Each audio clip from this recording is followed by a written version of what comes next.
Next tonight, health officials navigating how patient care and services might change following that Supreme Court decision to overturn Roe v. Wade. Here's a look at where the laws stand across the country tonight. 20 states already have laws on the books that now either ban abortion entirely or severely restrict access to the procedure. More than half a dozen other states could soon pass similar legislation, depending on the party in charge. This group includes Pennsylvania. Less than half of the U.S. has laws protecting abortion or plan to expand access to it. And some say this ruling could have a disproportionate impact on Black women. Compared to 20 years ago, the number of women who die in childbirth each year in the U.S., that's nearly doubled. The U.S. has higher rates than 45 other countries. But for Black women, they are 3 times more likely to die in pregnancy than white women. And this is why some doctors and reproductive health providers say a Black woman's access to abortion care is critical. Experts say they're more likely to have dangerous birth complications, and this on top of health disparities these women may already face. 7 News senior reporter Eileen Buckley spoke with doctors and activists pushing for more equal care. It is going to be extremely difficult.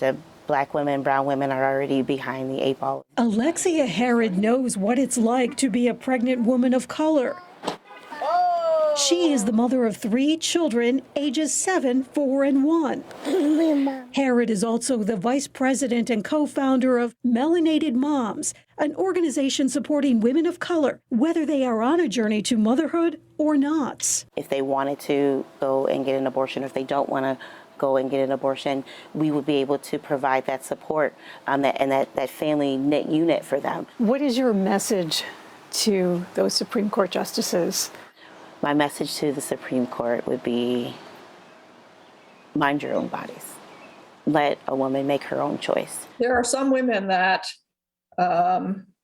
shouldn't be pregnant because of their own medical problems. Dr. Vanessa Barnaby is professor of obstetrics and gynecology at the University at Buffalo. She tells me Black women have anywhere from 2 to 5 times higher rates of maternal mortality than white women. We're seeing rising rates of hypertension and diabetes throughout all of our patients, but especially in the Black community. Dr. Barnaby says the Supreme Court's decision will be very difficult for women of color in states where abortion is now illegal. We know that abortion is 90% safer, 100% safer than being pregnant, right? Pregnancy is a high-risk situation for a lot of women. Health experts say some women face very serious health complications that require an abortion. An ectopic pregnancy is not a viable pregnancy condition,